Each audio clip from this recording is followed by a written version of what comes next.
Welcome to An Open Mind, a show about walking the path of life. My guest today is Marisa Ryan. Marisa and I have known each other for some time and worked together doing retreats that we just love doing. But today I'd like to talk to Marisa about her extraordinary gift as a psychic medium. And the story that she has to tell, I think you'll be very interested. It's quite unusual.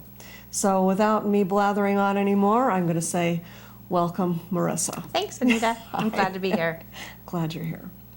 What I thought we might talk about a little bit is how you got into being a psychic medium in the first place. Because I know you were like housewife, kids, middle America, you know. Absolutely. The average 2.5 cars, 2.5 kids. Right.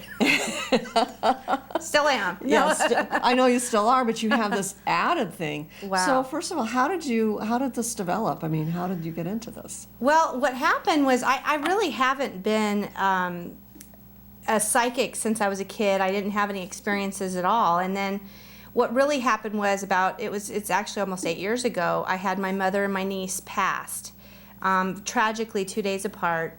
And it really was something that got me really interested in is there life after death. So I started doing some research. I'd read some books, I started doing research, and I started really believing that it was possible. So it brought a lot of peace to me, but I also realized that I had a sister who was grieving horribly over her daughter dying, and started kind of praying for the gift of I really wanted to be able to communicate with my niece that passed and find out what happened. So a couple years went by and I got busy in my life and just realized that if it was real, it was real. If it wasn't, it wasn't. But I wanted something substantial to happen, and it did. It's kind of a long story, so I'll shorten it for you. But what happened was I had a friend of mine actually had a reading with a psychic, and in this reading, a murdered girl came in, and she was very confused, didn't know anybody, who had died. And she called me on the phone because the location was near where I lived, and she said, I'm going to email you this article.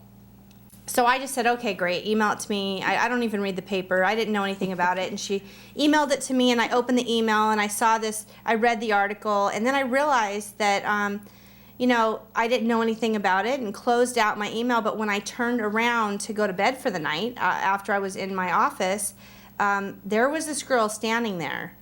And it was the same girl in the article, and she was standing in front of me, dripping in blood.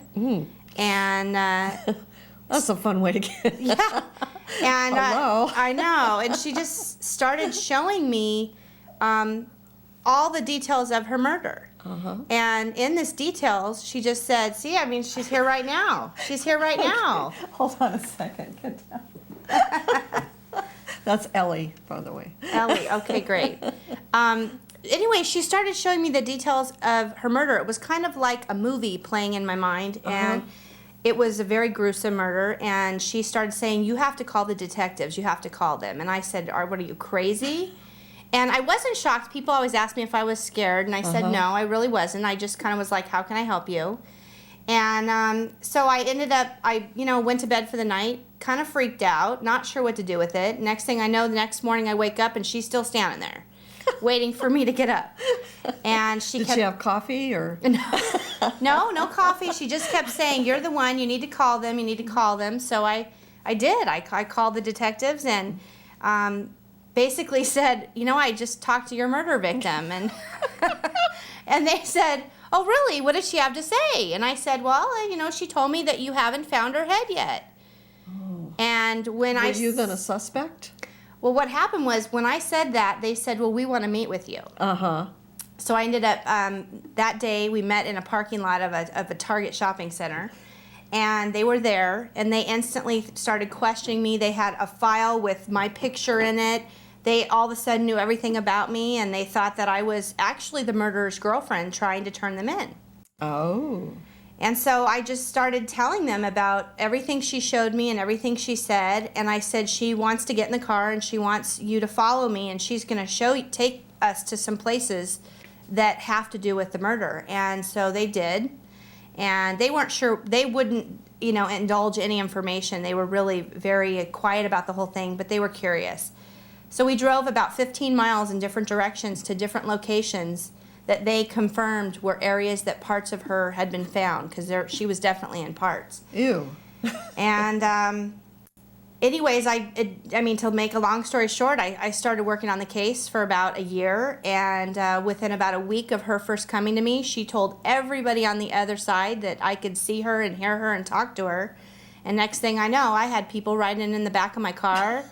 I was a sales rep at the time, so they were following me around the malls and into the Hallmark stores, and they were all trying to get my attention to give messages. And so I would say the first 6 weeks there were moments I thought I was losing my mind. There's moments my husband thought I was losing my mind. I can imagine. But it became really fun. It really became fun, and I really enjoyed starting to give messages to people, and it just kind of took off from there. And within 6 months, I ended up being on radio, and have been doing radio ever since. And Yeah. So, how did this impact your family life? I mean, what did your family think about all this?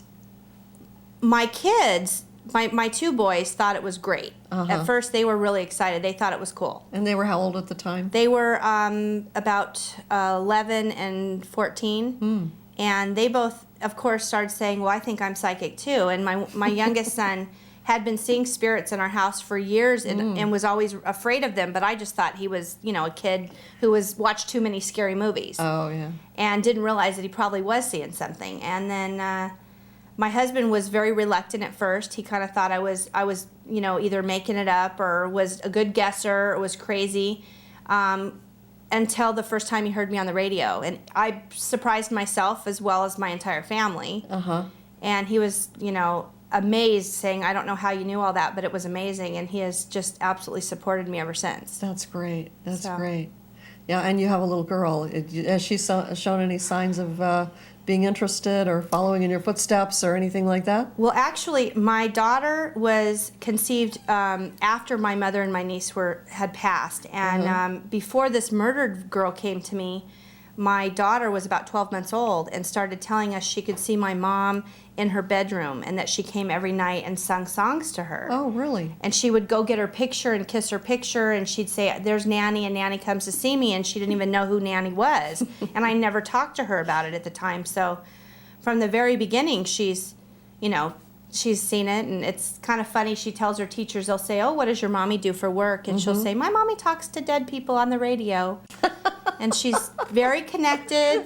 She's very connected. She thinks it's great. And she asks a lot of questions about death, and can she take all her toys with her? And now she's 6, so she's kind of moving on in life and getting busy and not as aware. But it's interesting. My boys have taken my classes now, and I had one of them actually went on the radio with me and did a couple readings on the radio when he was about 13, and they're very good. They're very good. So. All right. Wow, so it didn't disrupt your life as much as maybe you would have thought. I would say it enhanced my life tremendously. Yeah. And now you have the Awareness Institute in Corona. You Yes. want to say a little bit about that? Yeah, well, I had a dream at the very beginning. It was kind of messages that I really wanted to expand and offer a place where people can come and explore their own gifts, because I had so many people coming to me saying, I'm suddenly seeing things, and I'm wakening up, and I don't know what to do. And I said, you know what, I want to make a place that they can come and feel safe and kind of learn and expand their gifts as well. So about 3 years ago, I created the Awareness Institute, and bring in, as you get to, you teach incredible, classes there, and we have a lot of teachers that come in, and people love it, and they're drawn to it, and it's a wonderful energy, and I'm just excited to have it and be a part of it, and be able to all come together as a family and, really discover what's out there and learn and share. That's important, I think, because there's so much I think there's so much turmoil in the world, and people who are psychic or have certain spiritual awakenings out there in the quote real world don't really Right. know what to do and have a hard time finding other like-minded people. So the service you're offering, I think, is very important. The other thing about that, I think, is that it gives a place for teachers also to come and to help others. And I'm just really glad you have it there, because it's kind of a rare thing to have a place that is completely out there and totally honest with what they're doing. I mean, there are plenty of others too, but this area and Corona, I think, really needs it. I know. It's everywhere needs Everywhere it. needs Everywhere. it, I'd like to see yeah. a ton of people open these up, because there's so many people searching for why things are happening to them, Yeah. and they want answers, and they're kind of tired of what they've been brought up to believe, and they've always known there's something more out there, and I think that if we can do that for them, great. Yeah, and there's so many people in this area who are looking for that. That's what I meant by needs. Not that there's a lot of darkness here or anything, but there's just a lot of people who don't know where else to go.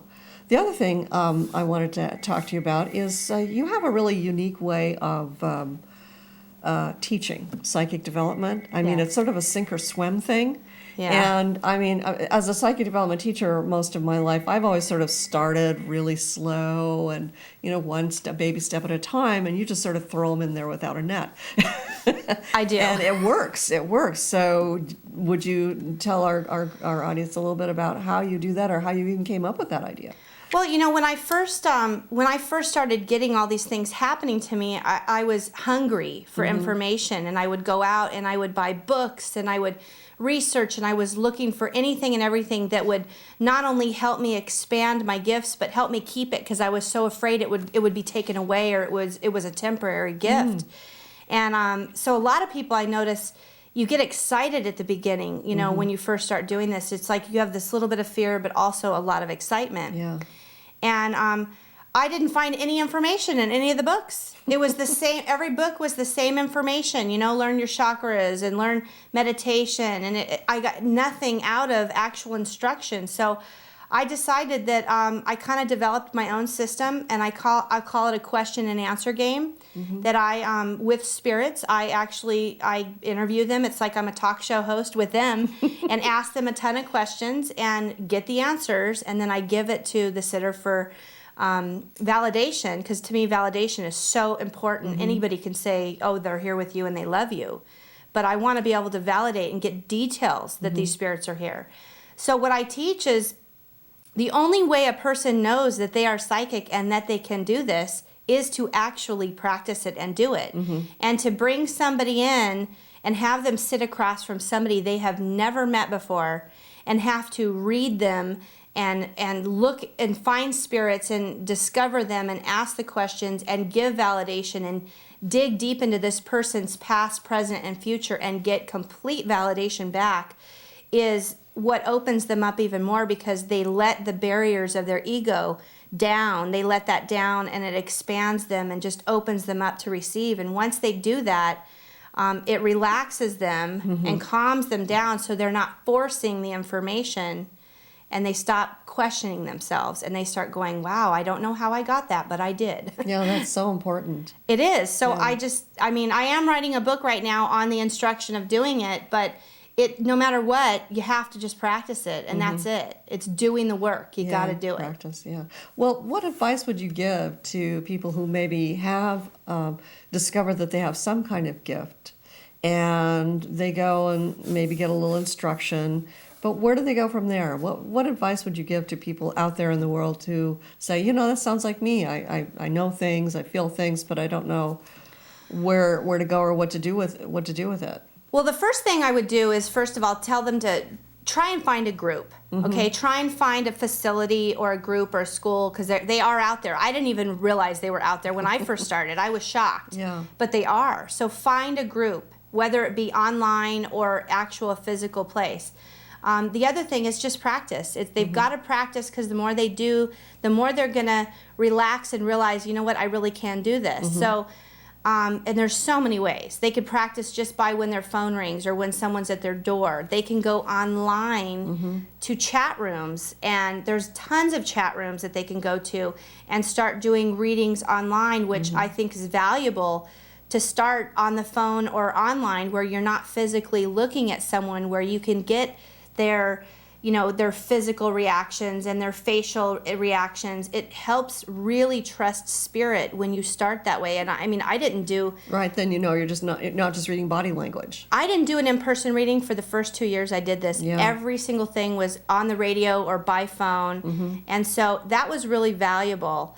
Another thing is, and I always tell people, watch the news. Watch the news and watch the missing persons cases and the murder cases, and tap into the information and start logging the information, dating it, and then even seal it in an envelope and mail it to themselves, and don't open it. And then when time goes by and those cases are solved, take out that envelope and really look and see how close were you. What a great idea.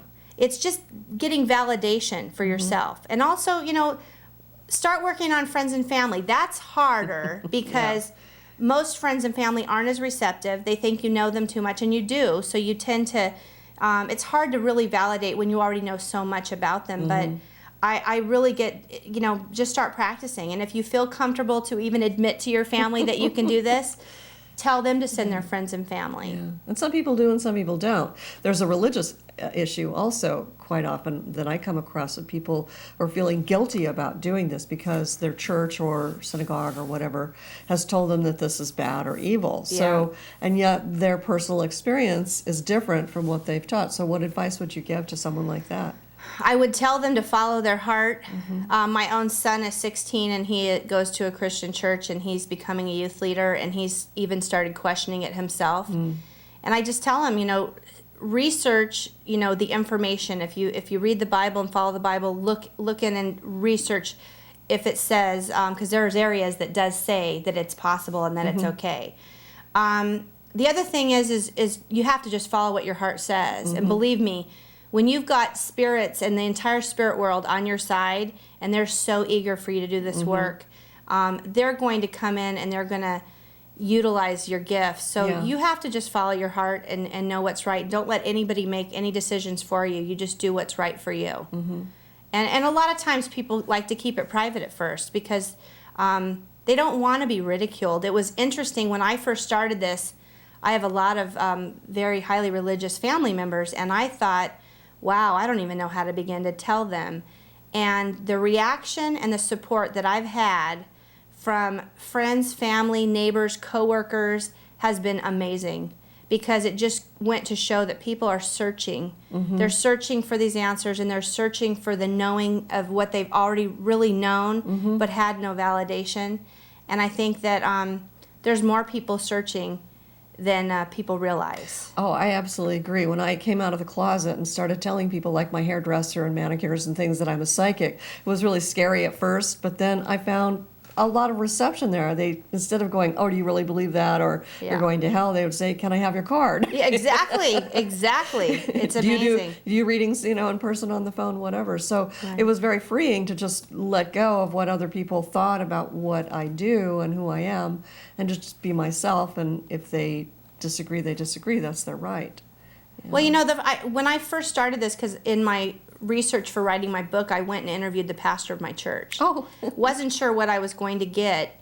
And it was really receptive, because what she had told me is that she actually grew up in a family that did seances. And she believes that all of this is possible. Her fear was that it wasn't safe. Oh. So, and of course we all, in this business, we have the answer to being safe and how to protect ourselves. Yeah. So I didn't have any problem with that. So it was really interesting just to hear that. And That is interesting. Yeah. I think if the work is done with the best intentions and done for the good of people, then there's no stopping you. You got to go for it. Yeah, and I don't know if it's been your experience or not, but in my experience in dealing with people, it's when the opening comes, when the awakening comes, the more they try to suppress it, the stronger it gets. Yeah. And the universe will direct them toward doing what they need to do in the world, in this work, whether they want to or not, and It is, yeah. it just sort of, and it's like following your path in the best way possible. One last question, opinion question. I've noticed, and it's been said that, like you said, that more and more people are awakening now, and there's this big thing about the 2012. Yeah. Yeah, and some people are so afraid of it that it's going to be the end of the world, or the mothership is going to come and. I've never figured out whether the mothership's supposed to come and take all the bad people away or all the good people away. I don't know. I don't quite understand that myself. But anyway, there are all sorts of theories about what that means, and I was just wondering what your take is on it. Well, I have questioned scientists. I have questioned fellow coworkers that are psychic and mediums, and I've obviously questioned my higher self and questioned spirits on the other side, because they seem to know more information about life than I do. And one of the things that 2012 to me is going to be exactly like Y2K. Yeah. It's going to click over to a new year, and we're still going to have high gas prices, and we're still going to have inflation. It's going to be exactly the same. I just think that we're evolving with a new awakening and a new enlightenment, but it's been going on for 30 years. I don't feel like it's going to be any different. I don't feel like there's a magic day or a D-Day at all. I think that it's I think that a lot of things written in books are fear-based, and I think the 2012 is fear-based, and I think that it's going to be just a day like any other day, but we're just more and more people are awakening to that day. Yeah. And I think it's a day that's been written to make people think about life before and after that day. And maybe that's a good thing. It is a good Yeah. thing. But, I've been around long enough to remember when 1964 was going to be the end of the world, and 1966, and then 1986, and then 1994, and then 1998, and then 1999, and then 2000, and then 2001. Yeah, So those years passed. right. I think, like you were saying, most people won't even notice that 2012, January 1st, January will be the same. But I do believe that the energies are building, and that all of those dates may have been significant in some way for people. As far as I'm concerned, that could be a year that a whole new generation of souls come into the world that are highly enlightened. And all of us that are awakening are learning to be here for them, because they're going to be babies, and to be here to guide them. And really, that's my take on it. Of course, I'm hoping that it's going to be a new era of love. But unfortunately, unfortunately, there's, to have love, there's got to be fear, and there's got to be, non-love. So Yeah. Well, we do live in a world of duality. absolutely, yeah. So if someone wanted to get in touch with you, how would they do it? Well, they can go to my website, which is marisaryan.com with one R and one S. They can go to theawarenessinstitute.net, or they can call me, and my number is 951-371-4448. Okay. Thank you very much. Okay, great. And Thanks for would having you me. be willing to come on again and maybe do some readings for people? I would love it. Great. Thank you. Thanks, Anita. Thank you for watching.